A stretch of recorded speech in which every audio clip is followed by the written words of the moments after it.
देखो हम सबसे पहले देख रहे हैं फेयर ऑफ उत्तर प्रदेश, ठीक है।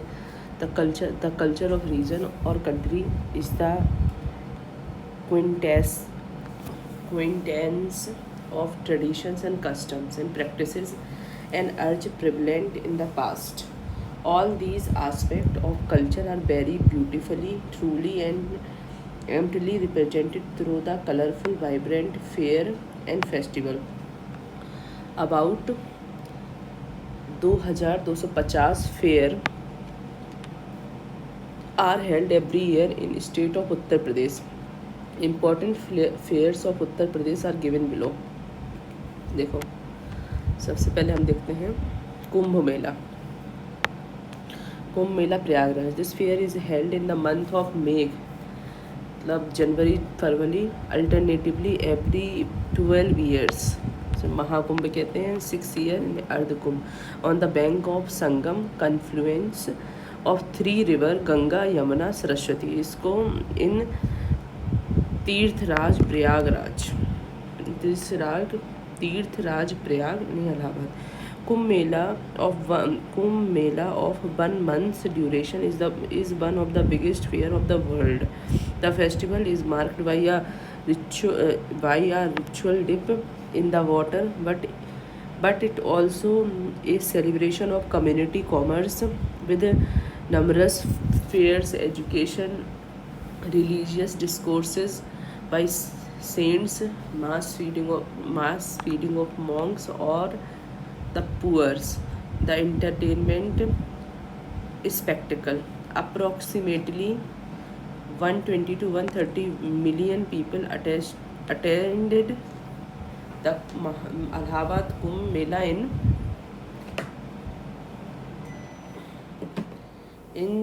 2019 और अभी कितना 60 crore to bath in holy river Ganga, making them the largest peaceful gathering event in the world. Kumbh is inscribed on UNESCO representative list of intangible cultural heritage of humanity. फिर है तुम्हारा Bateshwar fair Agra. Bateshwar situated on the bank of Yamuna river in district Agra has been named after the name of presiding deity of the region, Bhatteshwar Mahadev. A large fair is held every year during October-November from Sasti of Kartik month to Panchami of Sasti मतलब सप्तमी भाई of Kartik month to Panchami of the Agrahardya month. अग्रहरण हाँ अघन होता है ना, अघयन month. A number of devotees congregate here to worship Lord Shiva. Besides spiritual significance, Bateshwar is also an important cultural center. It has 108 temples of Hindu god and goddesses. The Mela is also famous for a large marketing of livestock. Participating in livestock train is an thrilling experience. It is completed in 3 phases. In first phase, camel, horse, donkey were sold. In second phase, cow and other animal, and in third phase, cultural program was held. मतलब पहले camel, horse और डंकी बेचे जाते हैं, दूसरे में cow and other animal और third में कल्चरल कलर। ठीक है। फिर तुम्हारा है देवा Sharif fair Barabanki. Dewa Sharif fair is held every year during the month of Kartik in Barabanki district of Sah. Both Hindu and Muslim actively celebrate this fair on the occasion of annual Urs. A 10-day fair is held here in the month of October-November every year, known as Fair, to commemorate the saint. It includes an all-India मुसेरा, कवि सम्मेलन, music performance, etc. ठीक है। देवा शरीफ okay. फिर तुम्हारा है Kampil Jain Fair, Farakkabad. This Mela is held for every 5 days in month of March each year. A large number of Jain devotees come here from every nook and corner of country. There is a historical significance of Kampil, which was which was known as Kampilya in Mahabharat period. It has valuable cultural treasure, that is Mughal Ghat along the river Ganga, constructed by Emperor Aurangzeb, Kapil Muni Ashram, Rameshwar Dham Temple, Jain Digambar Temple, Ved Kund, where Arjun took aim at the fish hair to bed Draupadi, etc. It assumed much importance for Jain after the visit of Lord Mahavira.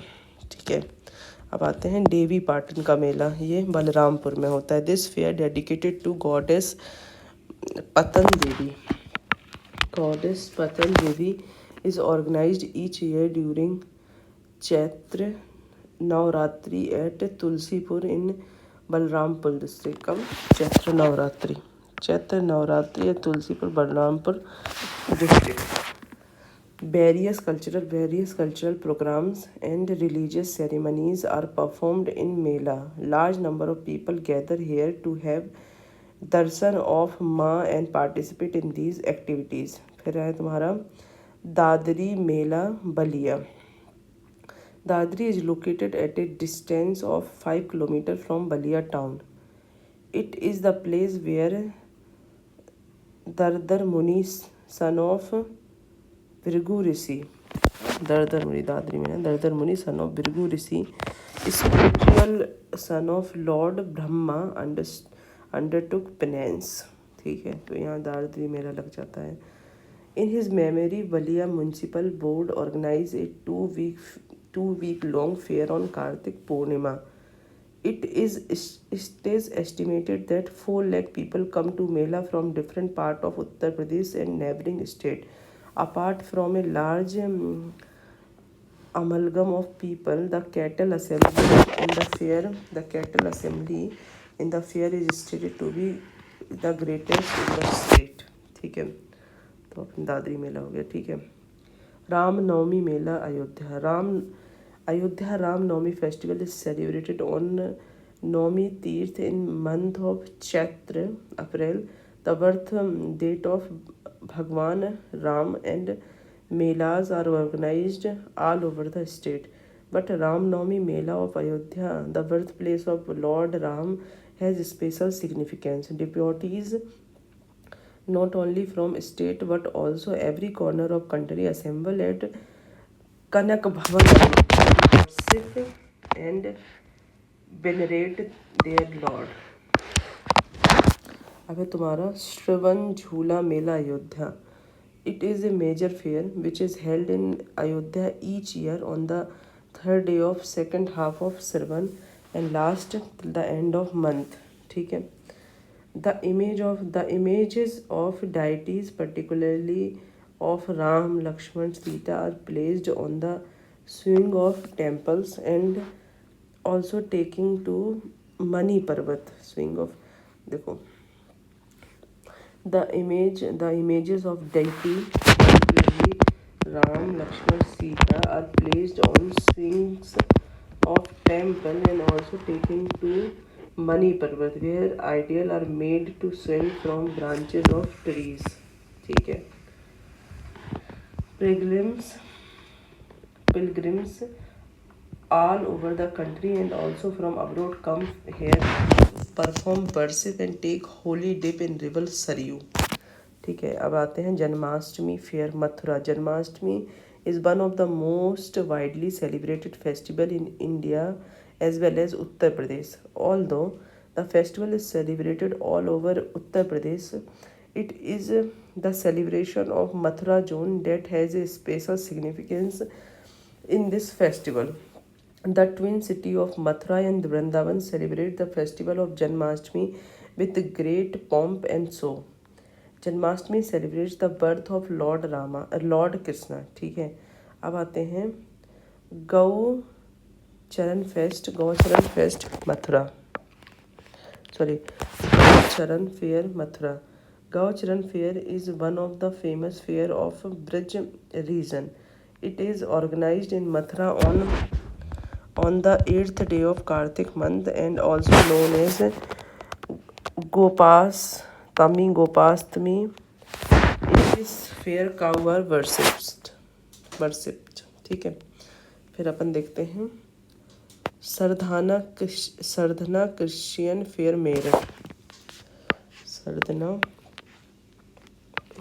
Christian fair Meerut. ठीक है. Every year on the first Sunday of month of November, a large fest is held in honor of Mother Mary. Devotees and history lovers gather in large number to see not only the wonderful shrine but also the fine palaces built in Italian style around the church by Begum Samru. The festival is marked by a Indian style carnival that has become very popular in recent years. There are lots of traditional performance too. ठीक है. आते हैं Nau Chandi fair Meerut. The Nau Chandi fair is organised in Meerut after the Holi festival. During this fair Hindu worship Nau Chandi Devi and pay homage to the great saint Syed Salar at his dargah. Nau Chandi की पूजा होती है और Syed Salar at his dargah. This fair promotes communal harmony.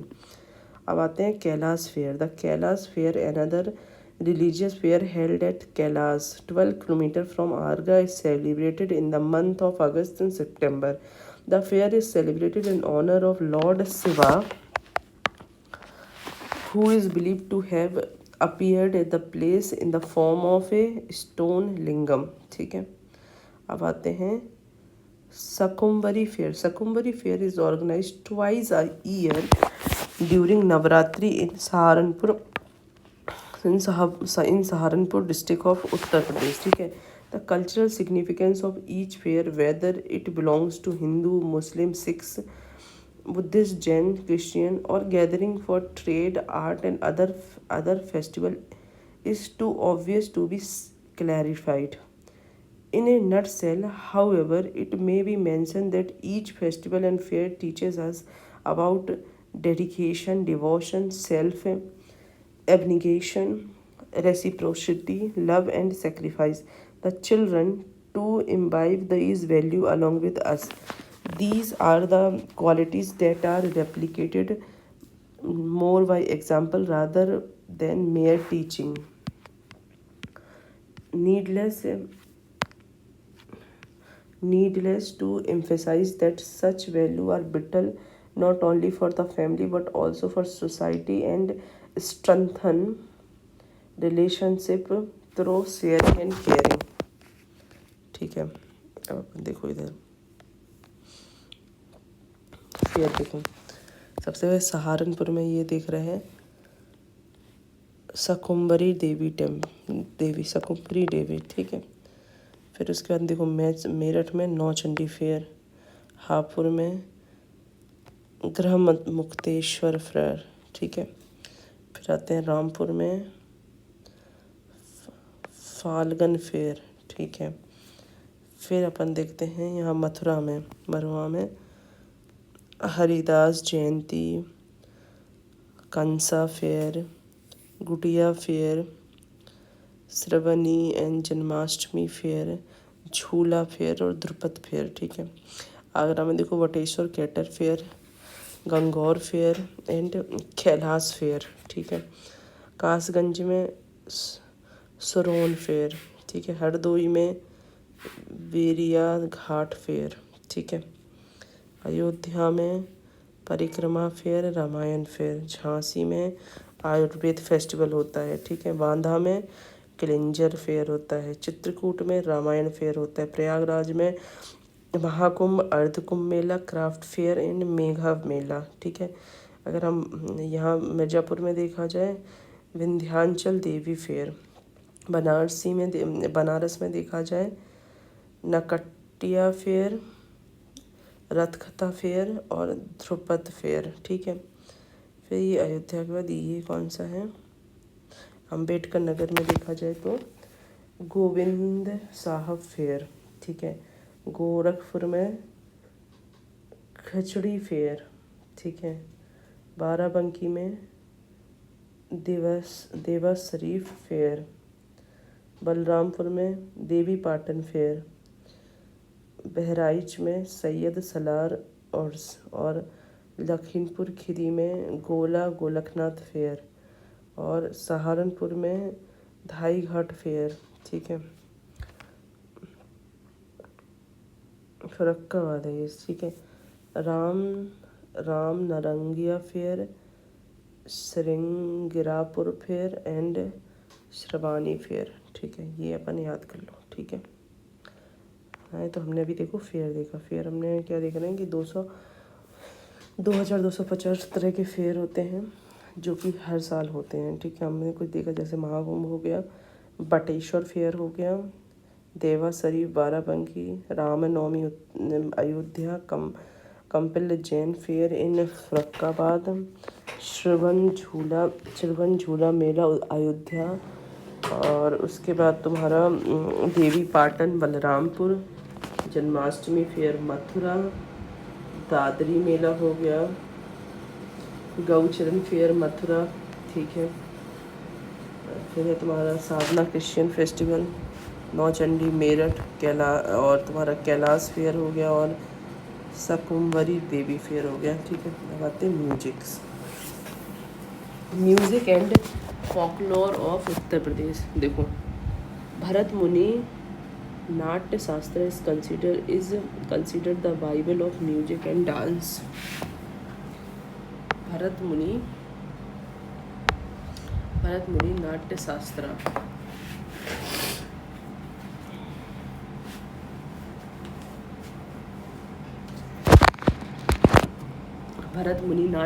is considered the Bible of music and dance.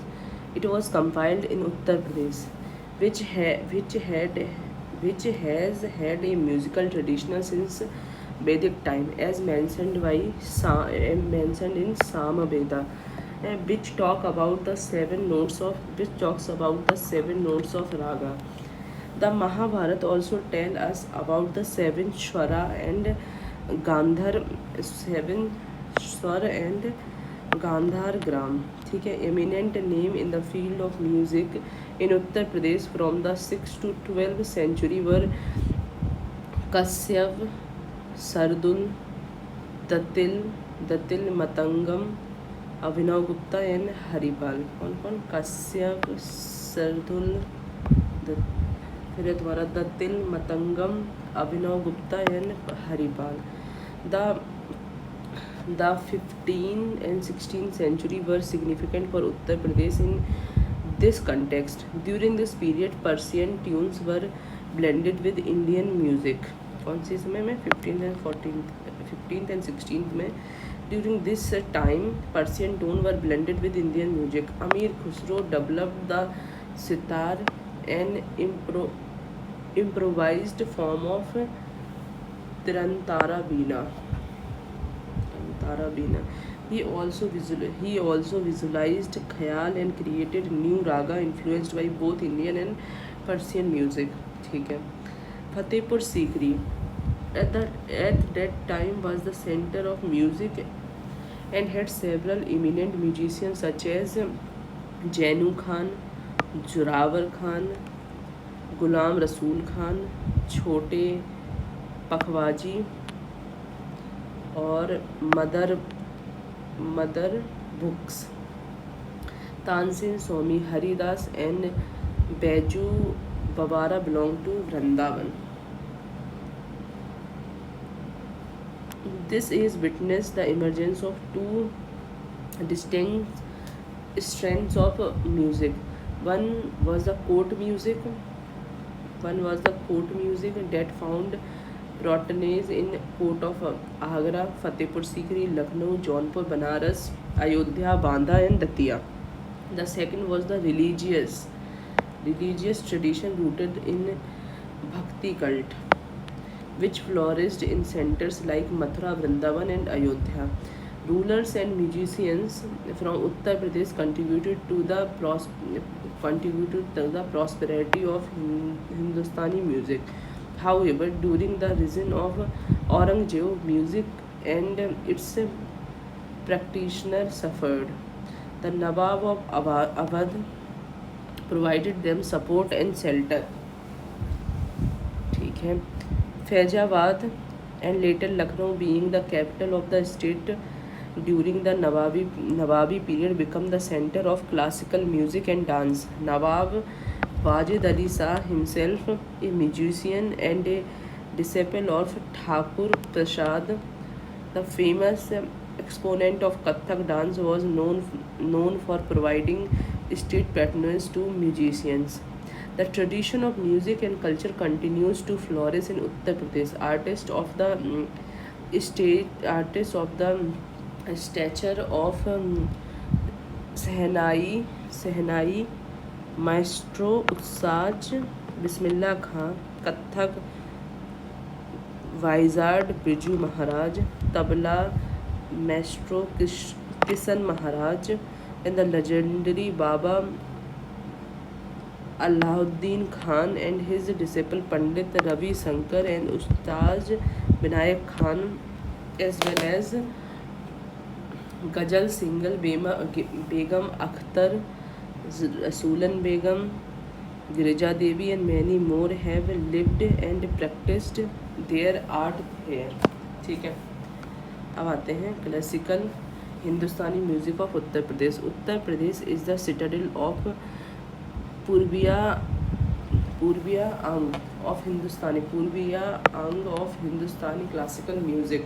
The center of this tradition has been Banaras and Banaras for years.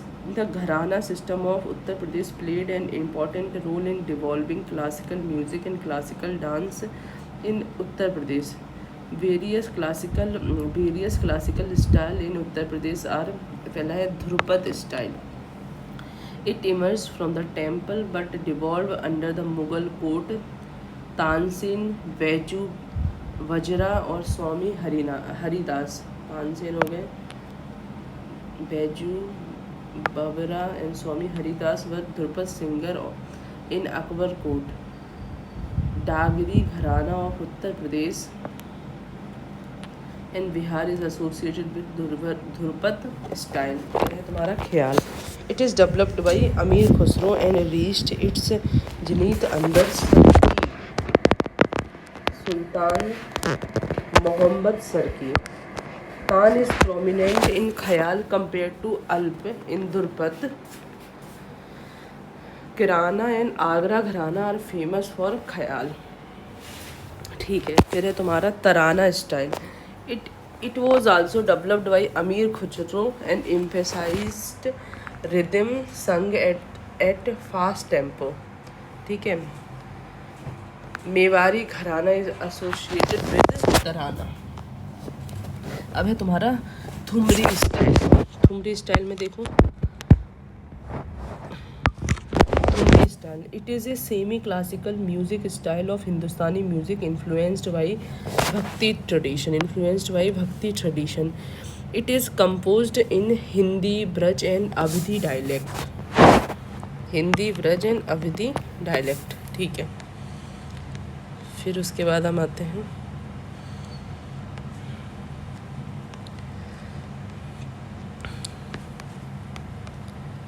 Thumri है ना. हाँ. Banaras and Lucknow घराना और ऑल्सो एसोसिएटेड विद ठुमरी. ठीक है. अब आते हैं folk music of Uttar Pradesh. Traditional of folk music in Uttar Pradesh can be categorized into 3 different type. पहला है musical transmitted orally, music with unknown composer, and music performed by customs. With each district of Uttar Pradesh having its unique music and tradition, folk music caters to every mood and occasions. ठीक है. Various folk music of Uttar Pradesh. ठीक है. इंद्र बुंदेलखंड हो गया. ठीक है. अभी हम देख लेंगे. सोहर is an auspicious song sung during childbirth in the house. It is sung to celebrate the birth of child and related occasions such as Satmasa etc. These songs beautifully depict the story and festival associated with the birth of child. Sohar also contain capting tales of Ram and Krishna birth. ठीक है, Ram and Krishna birth. There is a tradition of singing Sohar along with bhajans on occasion of Ram Navami and Krishna Navami. Social ceremonies have at times served as a potent factor for intermingling of different culture. This has influenced Muslim culture and form of Sohar song has gained popularity in Muslim families living in certain region of Uttar Pradesh. Sohar songs unmistakably points to blend the two culture. It is a popular folk song in Awadhi region. ठीक है, अब है तुम्हारा बिरहा. Birha is the most popular genre among them. It is a mood based genre where newlyweds lament the separation from their husband who travel to distinct places to earn a livelihood. It is popular in eastern Uttar Pradesh. अब आते हैं चैती. चैती is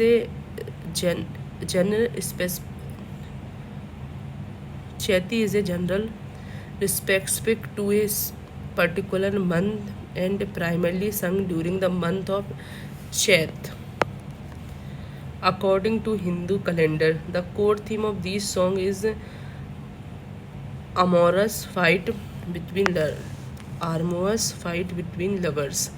It is a part of series of seasonal songs including Kajri, Hori, Savani and is traditionally sung in the villages and towns of Uttar Pradesh such as Banaras, Mirzapur, Mathura, Allahabad and Bhojpur region of Bihar. Girija Devi is among the popular singer of Chaitri. अब आते हैं Kajri. Kajri is also a season specific song genre that is mostly sung during the monsoon. Here too the theme is the lament of separation, but it is less sensuous in nature compared to birha. It is sung by female during the month of Sawan on the third day in the second half of Bhadra. Women sing kajri throughout the night while dancing in semicircular. It has also evolved into a form of semi-classical singing, and its style is closely associated with Banaras Gharana. It is a folk song of Mirzapur and Banarsi region. Malini Ashwathi, Shraddha Sinha, Usha Gupta and Urmila Srivastava are famous kajri singers. ठीक है.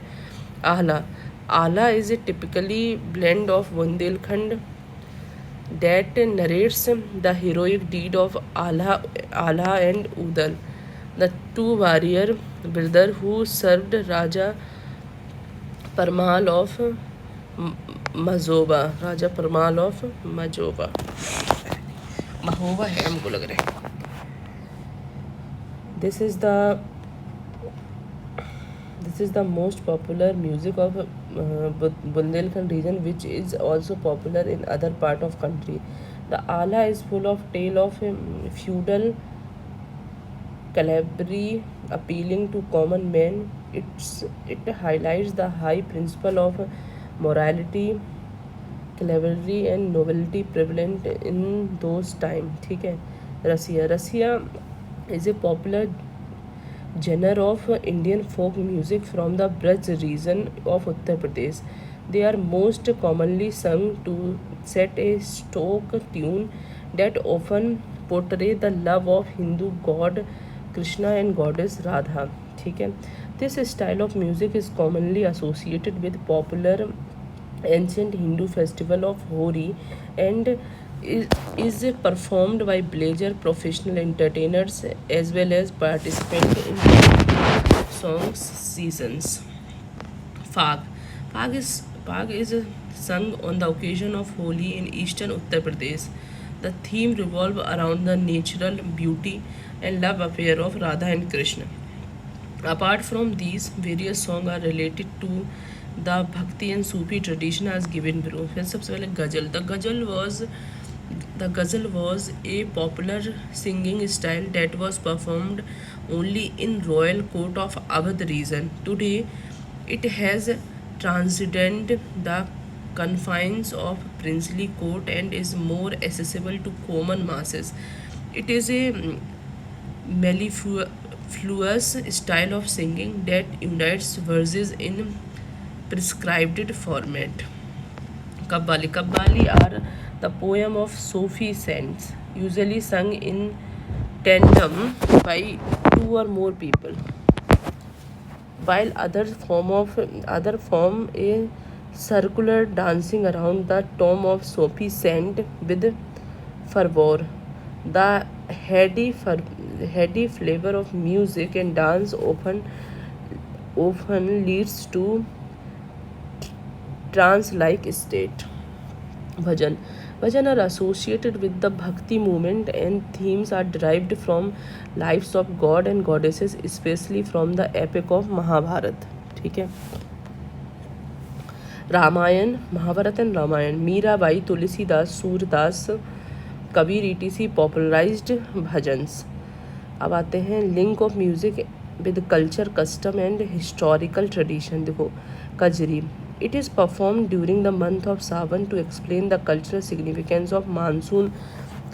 Explain the cultural significance of monsoon season. ठीक है. फाग. It is performed during the month of Fagun to Chaitra to express the feeling of love affair, especially during the festival of Holi. ठीक है. Rasiya. It is performed in Braj region portraying episode of Radha Krishna to express feeling of devotion and spirituality. Sohar. It is sung during childbirth to explain the life cycle of humans and customs associated with childbirth. फिर तुम्हारा है पचरा. It is sung during Navratri as a form of worship of good. पचरा है. ठीक है. Goddess Durga. Alha. It narrates the epic and heroic story of Alha and Udal, who were legendary warrior of Mahoba.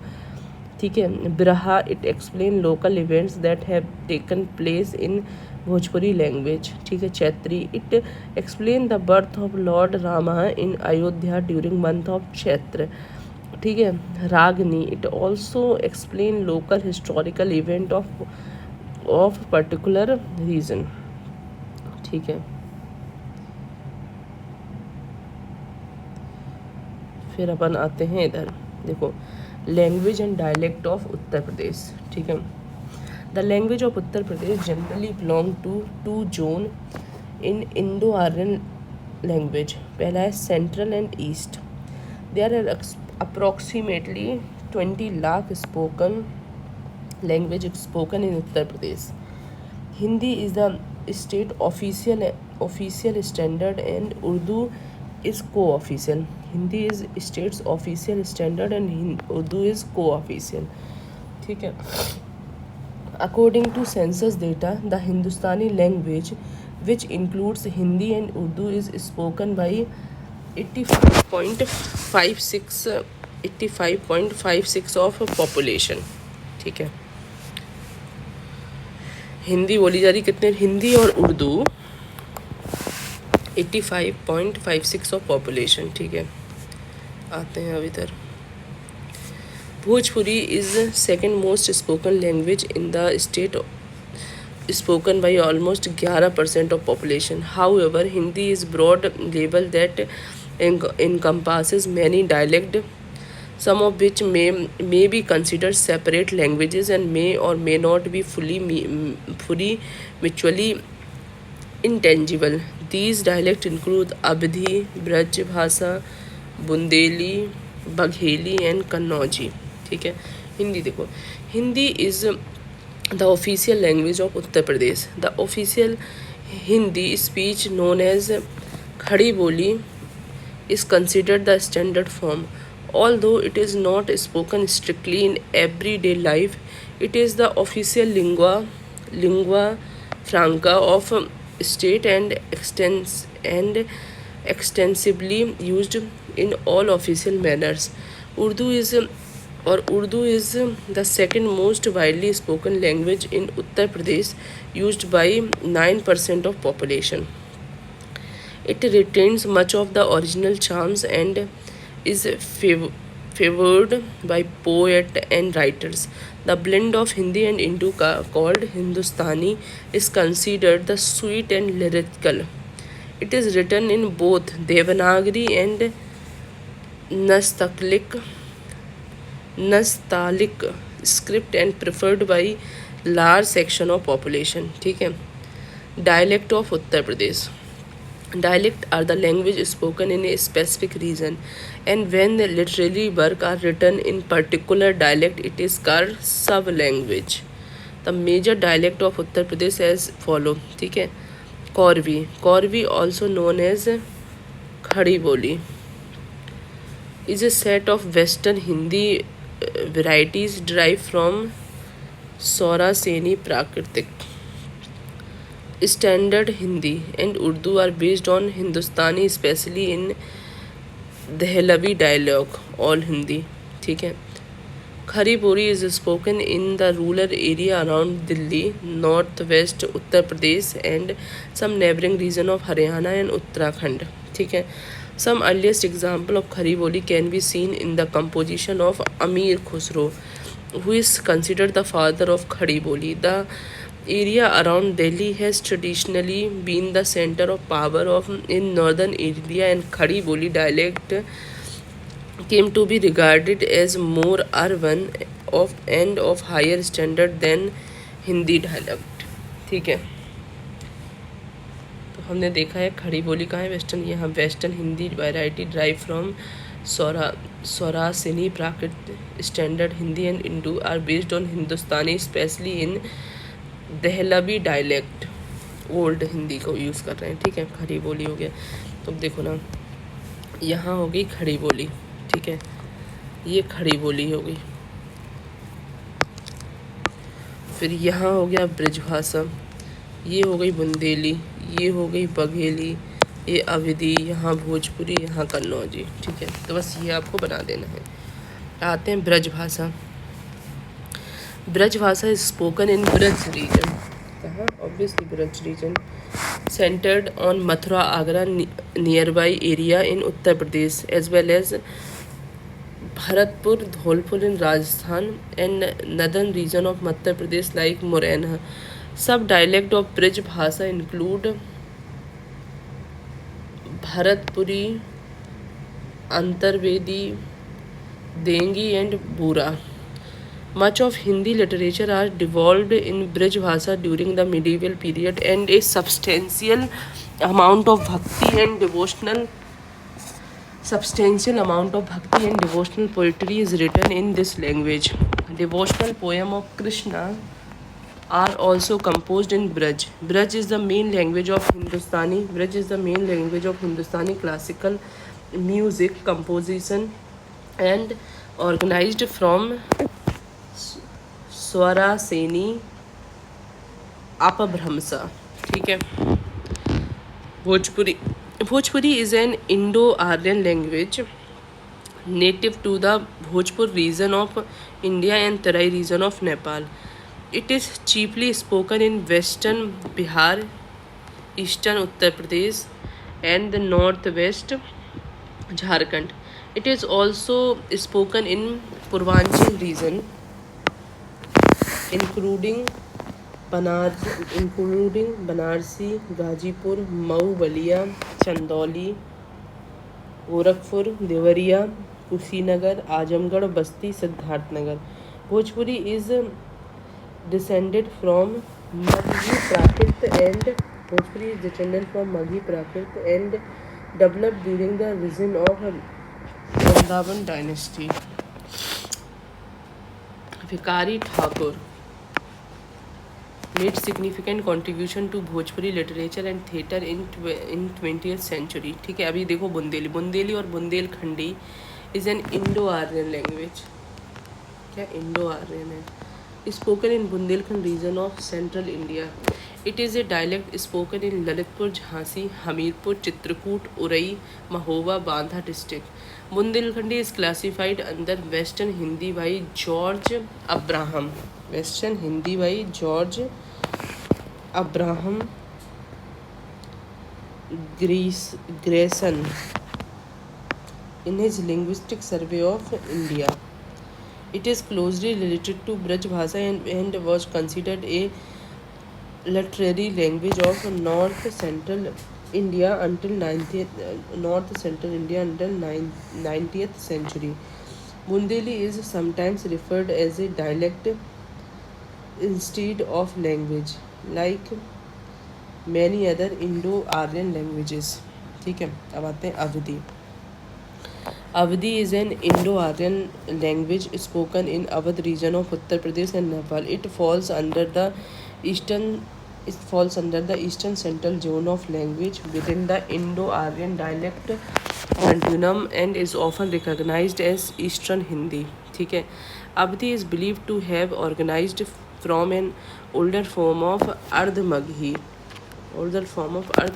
which had similarities with Sauraseni and Magadhi Prakrit.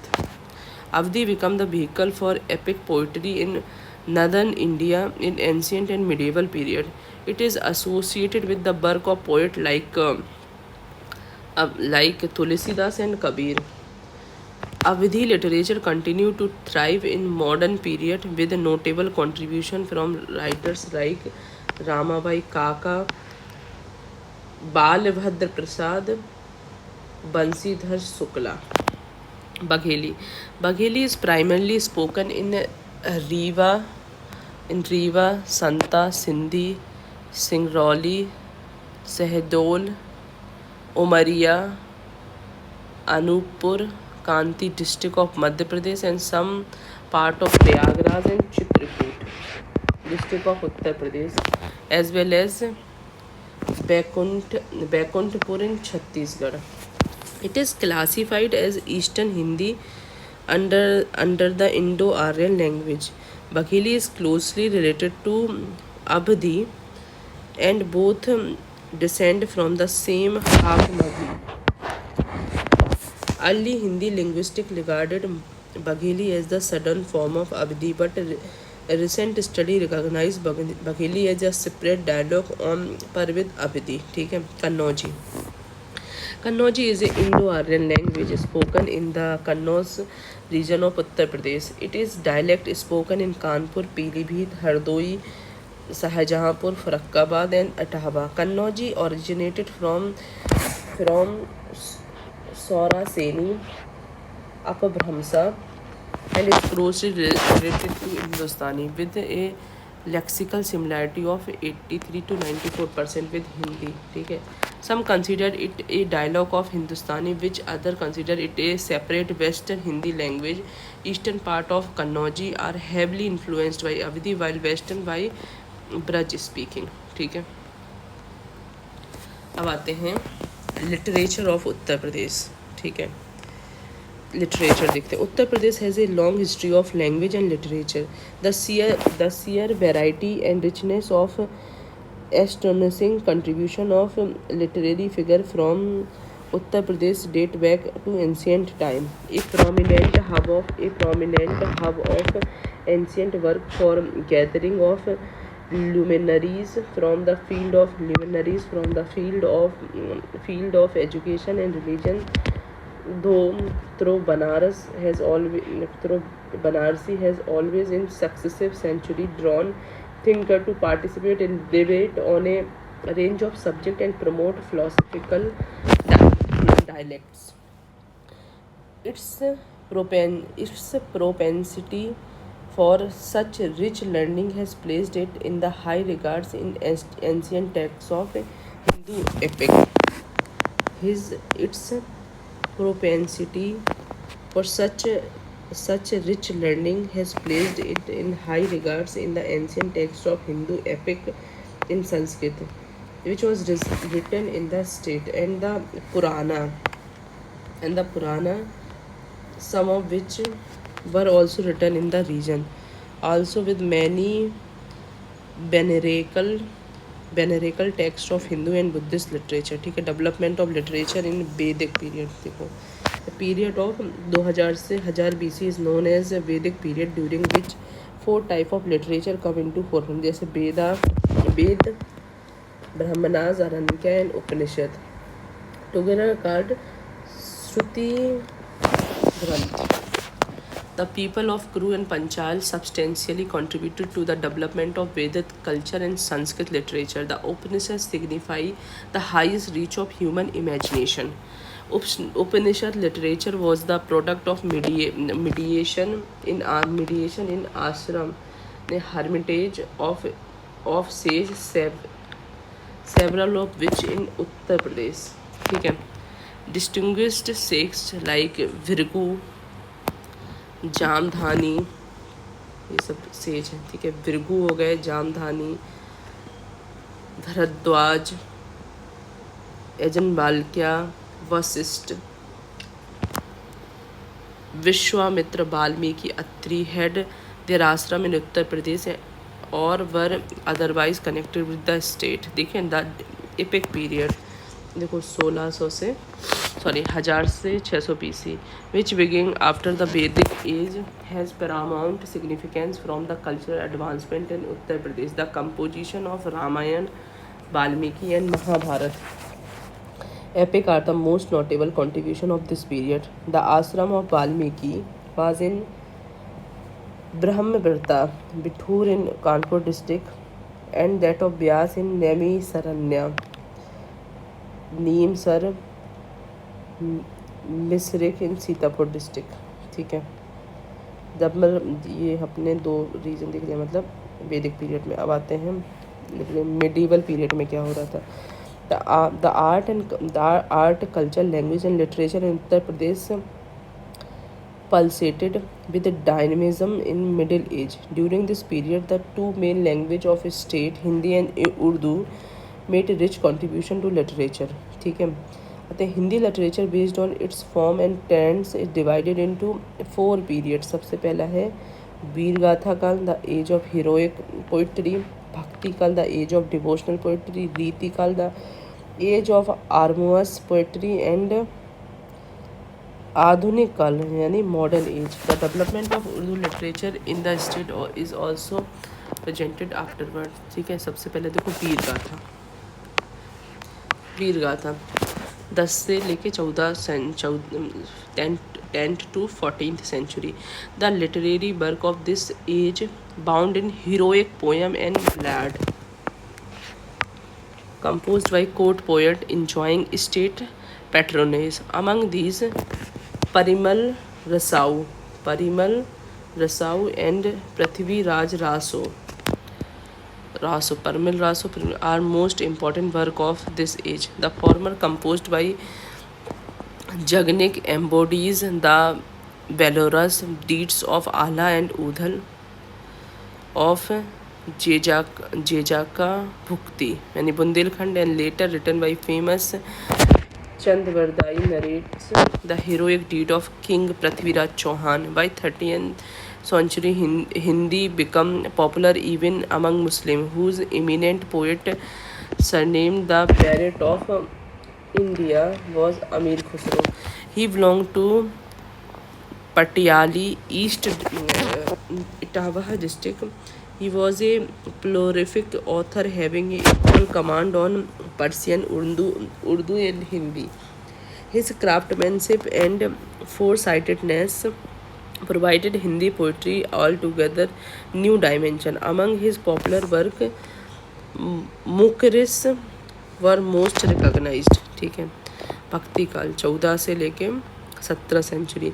This is the land of Kabir, Tulsidas, Surdas, Keshavdas. Tulsidas compose Ramcharitmanas and Vinay Patrika, while Surdas composed Sursagar. Several Other poet contributed to development of Hindi and in Urdu during this period, especially Malik Muhammad Jaisi, Padmavat and Abdul Rahim Khan Khana. Okay.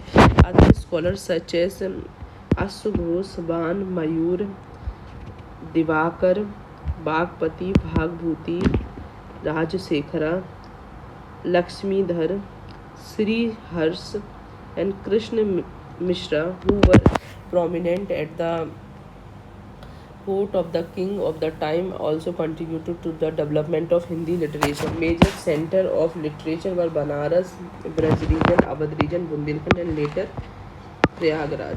ठीक है.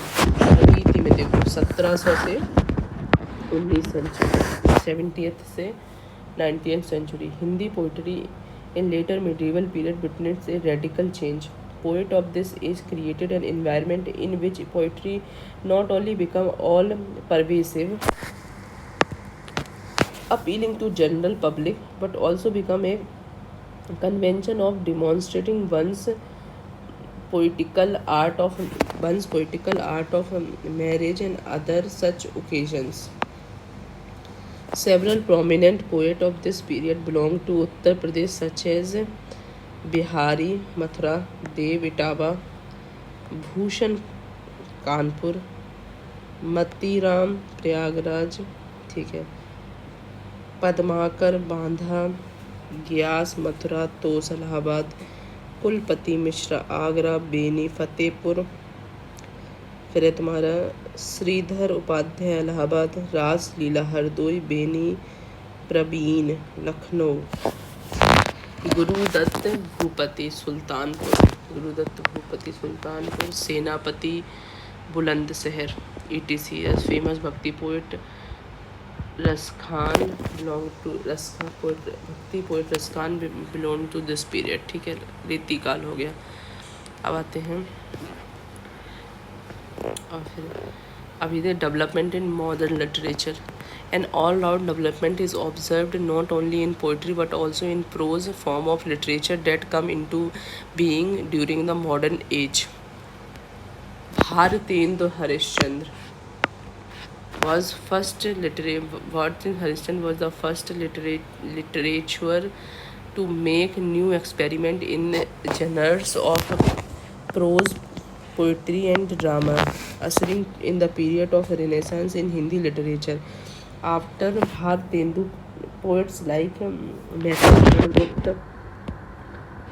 मैथिली शरण गुप्त चिरगांव झांसी से, Ram Naresh Tripathi, Ayodhya Singh Upadhyay, Hariaudh and Sridhar Pathak carried this tradition forward. Among the great poets of Hindi Renaissance and promoters of Chhayavat, Suryakant Tripathi Nirala, Sumitra Nandan Pant, Mahadevi Verma provided a kind of perpetuity to Hindi. Beside poetry, the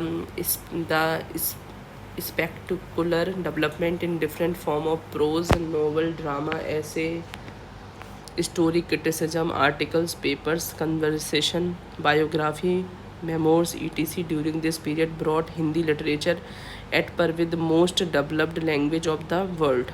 ठीक है, फिर आते हैं discipline of story written in Hindi. Hindi in a sense sprouted, foliated, bud and flower in very state, and whenever mention is made of fiction written the name of Prem Chandra, acclaimed as Kahani Samrat, emperor of story, and Maxim Gorki of Hindi standards stand out first and foremost. ठीक है, he linked fiction to country's freedom movement and initiated progressive writing in Hindi. His history from Prem Chandra to Akhilesh is full of creativity. After Prem Chandra, Prasad, Espal, Ashok, Agni, etc. This discipline has gone through several movements and change. The history of Hindi literature abundantly testifies that apart from the literature field, the contribution of Uttar Pradesh to evolve and promote evolution and promotion of floating literature, which means journalism, has been unparalleled and unforgettable. The first newspaper, Banaras Akhbar, a weekly newspaper, was published in Kasi on 1st January 1845. Since then, Hindi journalism in the state has continuously moved ahead. However, until the first Indian freedom movement 1857, its progress was below expectation. It has consistently grown with a faster pace and all-round refinement since 1861. देखें अब हम देखते हैं Urdu language and literature too is a great asset of Uttar Pradesh, ठीक है, which has been and is the home of most of the great man of letters. History of Urdu literature brings out a notable contribution of this state. 13th century carries special significance for giving birth of this language. कौन सी 13th century? During this period, Amir Khusro composed the first ghazal in Urdu. Agra emerged as a major contributor in this regard, which produced Mirza Ghalib, the greatest Urdu poet, and Mir Taqi Mir, also a prominent poet. Likewise, Nazir Akbarabadi, the poet of commoners, lived in Agra and died there. ठीक है.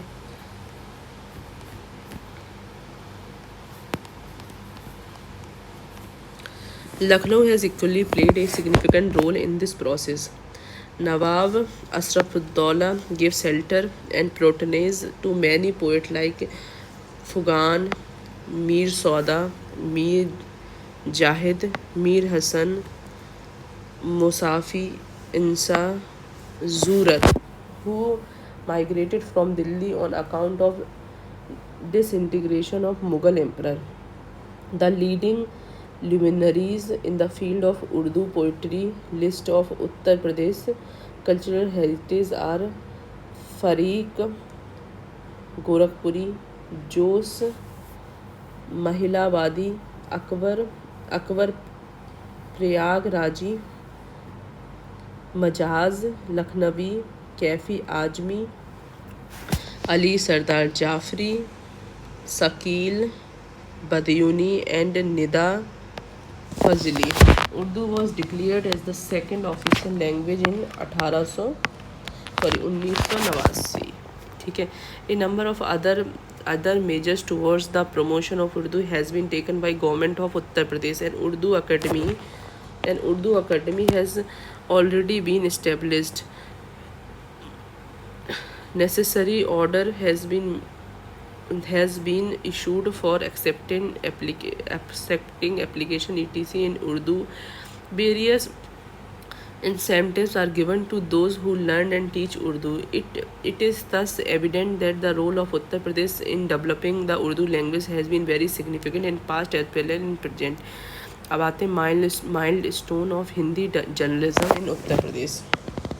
देखो, Uttar Pradesh brought out first Hindi newspaper Banaras Akhbar weekly, edited by Govind Raghunath and published by Raja Shiv Prasad. Sitare Hind in Kasi in 1st January 1845. The first daily newspaper Hindustan was also published in state in 1887. Its editor was Pandit Madan Mohan Malviya and owner was Raja Rampal Singh of Kalakankar. The first Hindi digest Saraswati was published by Nagari Pracharini Sabha, Banaras in 1900. It was an illustrated magazine edited by Pandit Mahavir Prasad Dwivedi for 15 years. The state is also credited with publishing the first feminine magazine Bala Bodhini in 1847. Its editor was eminent author poet Bhartendu Harishchandra. बाला बोधनी, ठीक है.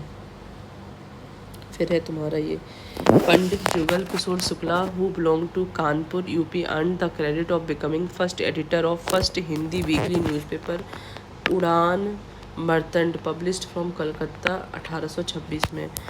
Bharatendu Harishchandra started the publication of monthly magazine name Kavi Bachan Sudha. This magazine was considered by the French writer Tassy as a distinguished newspaper. ठीक है। Munshi Premchand a son of Uttar Pradesh become not only the foremost novelist but also brought laurels to the Hindi language in the field of journalism. He edited the several periodicals including जंगनरी हंस मर्यादा और Madhuri. A revolutionary and splendid weekly newspaper Pratap was published from in Kanpur. Its editor was young enthusiast Babu Ganesh Shankar Vidyarthi. This newspaper became instrument in inspiring youth to join freedom movement. Sardar Bhagat Singh, a famous revolutionary, was one of its correspondent. Aaj newspaper is an important document of freedom movement for the period of 1920 से 1947। ठीक है, आते हैं।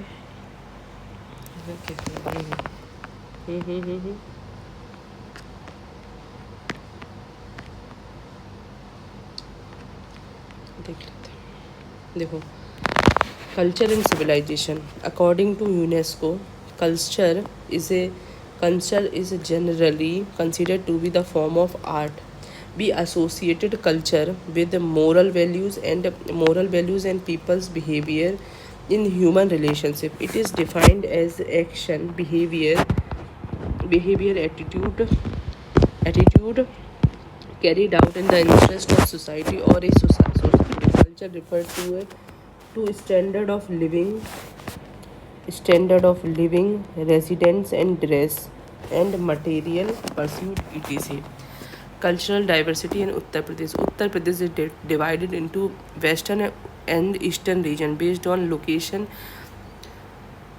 East and west of Lucknow to facilitate cultural studies. ठीक है। The state encompasses a variety of language including खड़ी बोली, ब्रजभाषा, अवधी, Raholi, Bundeli, Kannaujiya, Bhojpuri and more. It holds significance at the birthplace of major deities like Shiva, Rama, Krishna, Durga, Saraswati, Lakshmi and Sita. Uttar Pradesh features diverse climates and vegetation ranging from snow-capped mountain in the north to desert region bordering Rajasthan. ठीक है। The state is rich in fruit, flower, trees, animals and birds. Its population consists of blend of different castes contributing to its cultural diversity. Linguistic variation are evident and there are difference in food and lifestyle across the state from northern to southern and east to west. Despite its diversity, Uttar Pradesh exhibits unity in celebrating the festival and rituals, reflecting a harmonious blends of culture under one umbrella. ठीक है। अब आते हैं importance of foreign rule on Uttar Pradesh. ठीक है। Impact on foreign rule Uttar Pradesh को diversity हो या इम्पैक्ट देख लो। सबसे पहला है historical influence. The region has witness rule by various foreign power including हिंद, Saka, Tartars, Mongols, Mughals, British over period. Each ruling power left behind traces of their culture and custom before departing. Cultural synthesis. Uttar Pradesh is a blend of culture shaped by centuries of foreign rules. ठीक है। The amalgamation of diverse ethnicities and tradition has influenced the civilization and culture of a region. ठीक है। Cultural persistence. Despite foreign rule, ancient tradition of Brahmin and Kshatriya have persisted in the region. The traditional custom and practices continue to be revered by the populace. ठीक है। Influence of British era. The northern region of Uttar Pradesh was sparsely populated before colonial era. migration from Maharashtra, Gujarat, Rajasthan occupied during various periods contributing to cultural diversity. Modernization and traditionalism, the influence of Arya Samaj and English education brought about some changes in social dynamics. However, traditional value and cultural practices remains deeply rooted in society, especially in rural area. Diversity in उत्तर प्रदेश, ठीक है, impact हो गया, historical हो गया, culture influence, ठीक है, diversity और in eastern India, eastern Uttar Pradesh, sorry Uttar Pradesh compromise speakers of Awadhi, Kannaujia, Bhojpuri, Maithili and Bundelkhandi. The region is predominantly inclined towards Vaishnavism and Saivism. Influence on educational institutions. The presence of institutions like Hindu University of Banaras has enriched the region with scholars prominent in Hindi, Sanskrit, and Awadhi. The religious and cultural aspect play a significant role in shaping the society norms and practice in this region. Shift in societal dynamics. While urban area experience gradual change influenced by modernization, while urban areas experiences gradual change influenced by modernization, rural communities continue to shape traditional lifestyle. Fatalistic outlook prevail, leading to blend of pragmatism and tradition in the societal norm. ठीक है, अब आते हैं religious and, ये हमने क्या पढ़ा है अभी से, इम्पैक्ट ऑफ फॉरेन रूल. ठीक है, अब आते हैं रिलीजियस. देखो, religious and societal impact.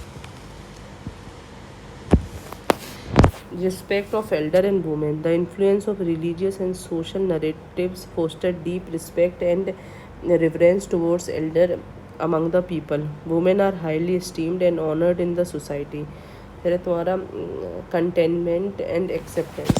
The populace is content with whatever they have and does not harbor the evil commonly found in Western society.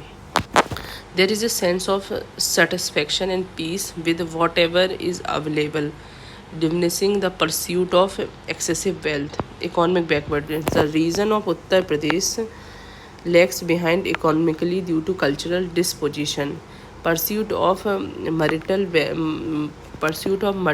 wealth is not a priority, leading to economic stagnation. ठीक है, caste discrimination. Casteism is prevalent, exacerbating social inequality and hindering progress. The population growth is significant, often justified as a divine gift, further straining resources. Social injustice and tradition. Harmful traditions such as child marriage, forced marriage, and practice of sati are still observed in this society. Widow face several discrimination and humiliation. Exploitation by elite. The landlord, moneylender, and priest perpetuate exploitation, maintaining their dominance over common people. Many individuals are forced to leave their home in search of better opportunity due to oppression. The religion and social fabric shape the life of people in Uttar Pradesh, reflecting a complex blend of tradition, inequality, struggles for progress and equality. ठीक है, अब आते हैं उत्तर प्रदेश की cultural policy क्या है. The entirety of cognitive, functional and thinking qualities that contributes for human well-being is recognized as culture. अच्छा, इसको ध्यान रखना भैया. The entirety of cognitive, functional and thinking qualities that contributes to human welfare is recognized as culture. In the Yajurveda, the culture is considered as a creation holding a special importance in human life as it encompasses the transmission of human values. Uttar Pradesh is renowned worldwide for its vast collection of tangible and intangible culture heritage representing humanity. The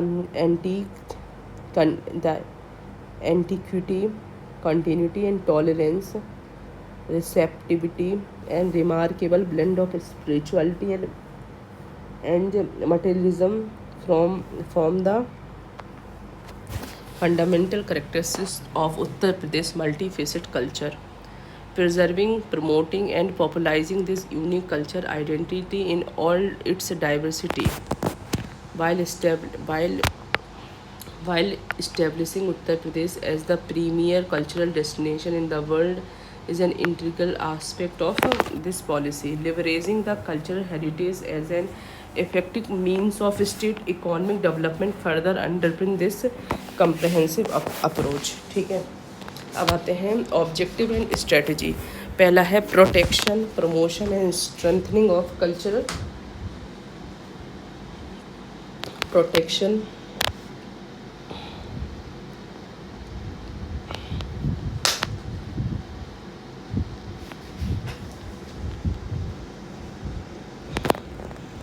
पहला है reorganization of structural framework of the department of culture, preservation and protection of cultural, preservation and protection of state protected monument। ठीक है, proper management conservation exhibition and research work of preserved records manuscript artifacts etc in museum and archives।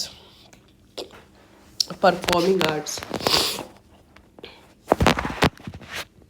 preservation and promotion of various forms of dance, music and singing। protection, promotion and exhibition of art and culture of Awadh, Braj, Bundelkhand,